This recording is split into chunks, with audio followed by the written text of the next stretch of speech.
Bismillahirrahmanirrahim. Assalamualaikum warahmatullahi wabarakatuh.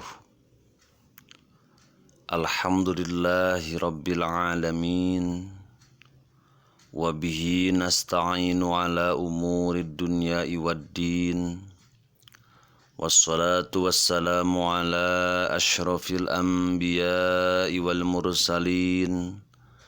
Sayyidina wa maulana Muhammadin wa ala alihi wa sahbihi ajma'in. Amma ba'du. Apa kabar anak-anakku sekalian? Apakah kalian sehat semua? Alhamdulillah, semoga Allah Subhanahu wa ta'ala selalu memberikan kesehatan, selalu memberikan perlindungan kepada kita semua. Amin ya Allah ya Rabbal Alamin.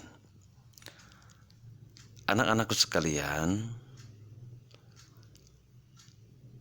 kita sudah 2 minggu libur semester 1. Alhamdulillah, berkat ridha Allah Subhanahu wa ta'ala, hari ini kita bisa bertemu kembali walaupun melalui pembelajaran jarak jauh. Semoga COVID-19 segera berlalu dan kita bisa bertatap muka kembali seperti biasanya. Amin ya Allah ya Rabbal Alamin. Anak-anakku sekalian, pada hari ini insya Allah di awal semester 2 tahun ajaran 2020-2021, materi bahasa Indonesia yang akan disampaikan adalah tentang pidato.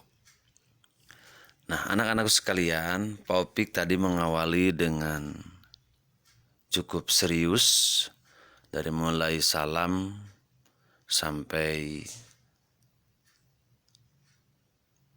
pembacaan pembukaan. Nah, anak-anakku sekalian, pernahkah kalian mendengar kata pidato? Nah, apa itu pidato dan tujuannya apa pidato? Nah, anak-anakku sekalian, perlu kalian ketahui bahwa sebelum kita mempelajari lebih lanjut tentang pidato, perlu kalian ketahui ya, bahwa pidato mempunyai pengertian yaitu sebuah kegiatan berbicara di depan umum. Jadi pidato itu adalah berbicara di depan umum ya, secara langsung. Awas ya. Untuk menyatakan pendapat, memberikan gambaran tentang suatu hal. Sekali lagi, jadi pidato itu kegiatan berbicara di depan umum secara langsung maupun tidak langsung ya. Untuk menyatakan pendapat, memberikan gambaran tentang sesuatu hal, menerangkan sesuatu. Nah, kalau kalian dengar ada ceramah, ada mubalig, ada pidato ya. Nah, itu ya. Kemudian orator. Kalau ada istilah orator. Orator itu orangnya ya. Orang yang berpidato itu namanya orator ya. Kemudian ada audiensi. Audiensi itu adalah orang yang mendengarkan pidato tersebut disebut audiensi, sedangkan orang yang berpidatonya disebut orator ya. Baik, kita lanjutkan anak-anakku sekalian. Apa tujuan pidato? Pada umumnya tujuan pidato adalah satu, untuk mempengaruhi orang lain agar mengikuti kemauan kita dengan sukarela. Jadi ada orang yang mendengarkan. Nah, orang yang berpidato itu supaya orang yang mendengarkan pidato tersebut mengikuti kemauan orang yang berpidato secara sukarela, tidak ada paksaan. Yang kedua, pidato itu tujuannya untuk memberi suatu pemahaman atau informasi kepada orang lain. Contoh ketika kita mendengarkan sebuah pengajian ya, kita tidak mengetahui tentang hukum mencuri. Nah, dengan adanya pidato, kita mendengarkan pidato, kita jadi mengetahui, memahami bahwa mencuri itu haram. Ini keterangannya, ini hadisnya, ini ayat Al-Qur'annya. Nah, dengan adanya pidato, kita jadi memahami suatu informasi, suatu hukum, suatu berita, nah, gitu ya. Yang selanjutnya, tujuan pidato itu adalah memberikan kesan kepada orang lain, ya. Nah, artinya memberikan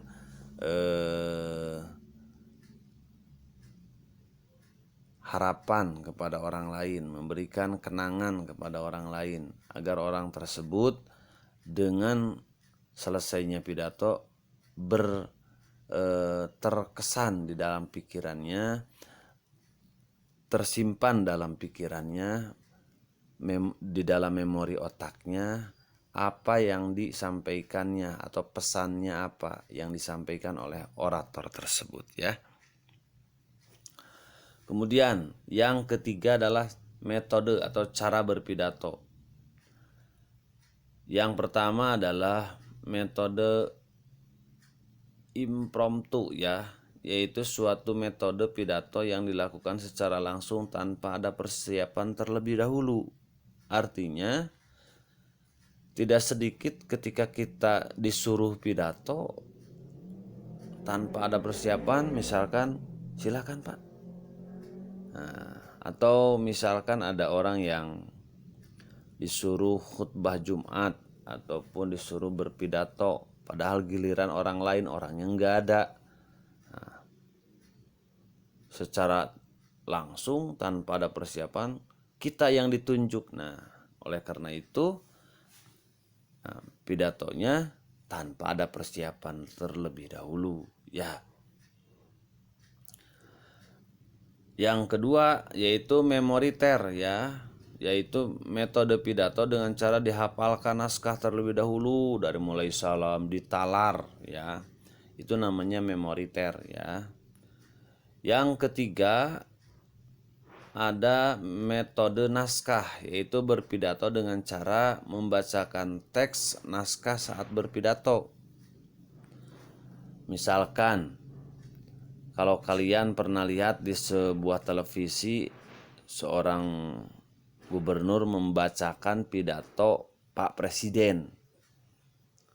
Nah, biasanya tanggal 17 Agustus itu pidato se-Indonesia sama, yaitu menyampaikan pidato kenegaraan yang disampaikan oleh Pak Presiden. Nah, Bapak Bupati, Bapak Gubernur ketika menjadi pimpinan upacara menyampaikan pidato yang sama dalam bentuk catatan ataupun naskah ya, dibacakan. Nah, ya. Yang keempat ada ekstemporan, yaitu metode pidato dengan terlebih dahulu menyiapkan konsep secara garis besarnya. Nah, metode ini tidak ditulis naskah semuanya, tetapi poin-poinnya saja. 1 ingin menyampaikan ini, 2 ini, 3 ini, 4 ini. Nah, ya. Hanya garis besarnya saja, poin-poinnya saja. Itu metode ekstemporan ya. Nah, metode ini biasanya bagi orang-orang yang ingin menyampaikan seperti Pak Presiden, ingin menyampaikan sambutan dari Bapak Presiden, ingin menyampaikan apa, 1 ini, 2 ini, 3 ini. Nah, itu ya dipersiapkan poin-poinnya saja disampaikan. Jadi sekali lagi ada yang impromptu, yaitu yang tanpa persiapan, memoriter, yaitu cara dihafal dulu, naskah, yaitu dengan cara membacakan naskah secara keseluruhan. Yang ketiga ekstemporan, yaitu hanya poin-poin besarnya saja yang ditulis, dia disampaikan nanti dijelaskan, itu namanya ekstemporan ya. Yang selanjutnya jenis pidato. Berdasarkan pada sifat dan dari isi pidato dapat dibedakan menjadi satu jenisnya. Ada pidato pembukaan, misalkan seorang MC ya, seorang pembawa acara, ada pidato singkat dulu sebelum menyampaikan isi acara apa-apa saja. Itu pidato pembukaan. Yang kedua, pidato pengarahan. Nah, misalkan pidato yang disampaikan untuk mengarahkan pada suatu pertemuan. Nah, itu pengarahan. Ada pidato sambutan, nah, seperti sambutan bupati, sambutan kepala desa, sambutan gubernur ya. Itu biasanya dalam sebuah acara tertentu ya. Dan bergantian biasanya ya. Waktunya juga terbatas, waktu sambutan. Yang ketiga ada pidato peresmian, meresmikan sesuatu, misalkan meresmikan bangunan sekolah, meresmikan masjid. Nah, pidatonya hanya untuk meresmikan saja. Yang selanjutnya pidato laporan, yaitu melaporkan sesuatu, sebuah kegiatan. Misalkan panitia diberi kesempatan untuk memberikan laporan di depan presiden. Nah, yang ketiga, yang selanjutnya pidato pertanggungjawaban adalah mempertanggungjawabkan hasil laporan. Ya, misalkan pertanggungjawaban tentang kegiatan apa ya. Kalau tadi pidato laporannya melaporkan saja hasil tugasnya, kemudian pertanggungjawabannya bagaimana? Apakah ada yang harus dipertanggungjawabkan atau tidak ya? Baik, kita lanjut. Mari kita baca teks pidato berikut ini dengan cermat ya. Di sini ada sebuah gambar. Oke, ya. Selamat pagi, kita ganti dengan salam ya. Assalamualaikum warahmatullahi wabarakatuh. Gitu ya. Ini judulnya peringatan hari gerakan 1 juta pohon. Judulnya. Yang terhormat, boleh kalian selain salam itu karena kita umat muslim, pakai alhamdulillahirabbil alamin wa bihi nasta'inu ala umurid dunya waddin wassalatu wassalamu ala asyrafil anbiya'i wal mursalin sayyidina wa maulana Muhammadin wa ala alihi wa sahbihi ajmain, amma ba'du. Nah, mukadimah tersebut sudah ditulis ketika semester sudah ditugaskan ya sebelum libur ya. Kalian harus menghafalnya, boleh ya. Nanti oleh Popik akan disampaikan di grup ya fotonya. Yang terhormat Bapak, Ibu guru dan teman-temanku semua. Salam sehat untuk kita semua.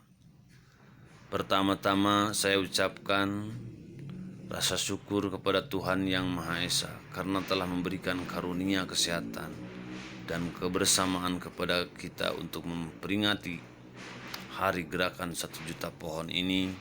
Hari ini tanggal 10 Januari misalkan ya.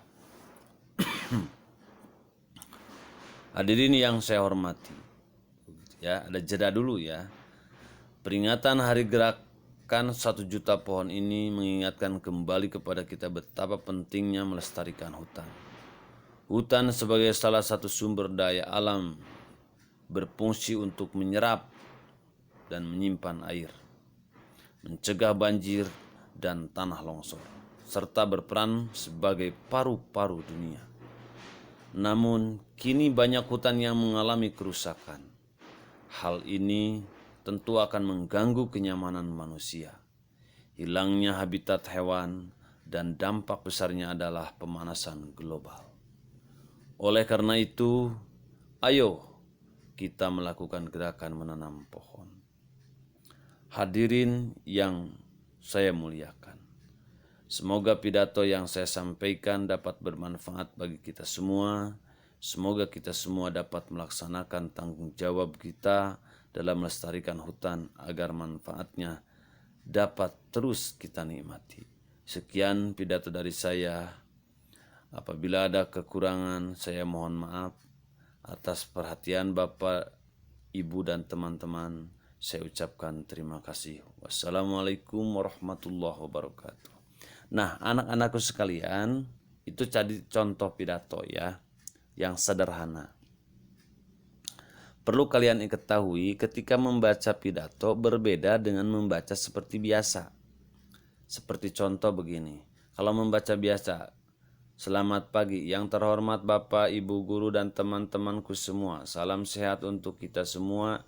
Pertama-tama saya ucapkan rasa syukur kepada Tuhan Yang Maha Esa karena telah memberikan karunia kesehatan. Itu membaca biasa.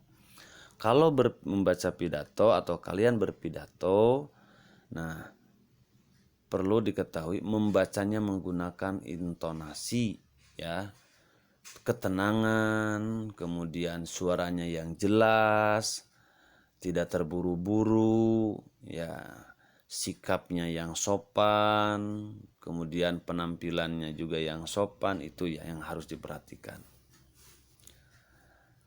Nah, anak-anakku sekalian, Pak Opik titipkan, silahkan kalian baca dengan gaya berpidato. Mau seperti siapa gaya berpidatonya, silahkan. Yang penting suaranya tegas, jelas, tidak malu-malu ya. Oke, baik. Nah, anakku sekalian, itu permulaan yang disampaikan pada pidato, materi pidato, supaya kalian lebih paham. Mari kita berlatih di halaman 96 sampai 97 di Bupena 6C dan kirim jawabannya secara pribadi via WA ya, maksimal pukul 14 atau pukul 2 siang. Nah, itu yang dapat Pak sampaikan. Mohon maaf atas segala kekurangan. Bila pedang lukai tubuh masih ada harapan sembuh, tapi bila lidah lukai hati, kemana obat hendak kau cari. Terima kasih. Wassalamualaikum warahmatullahi wabarakatuh.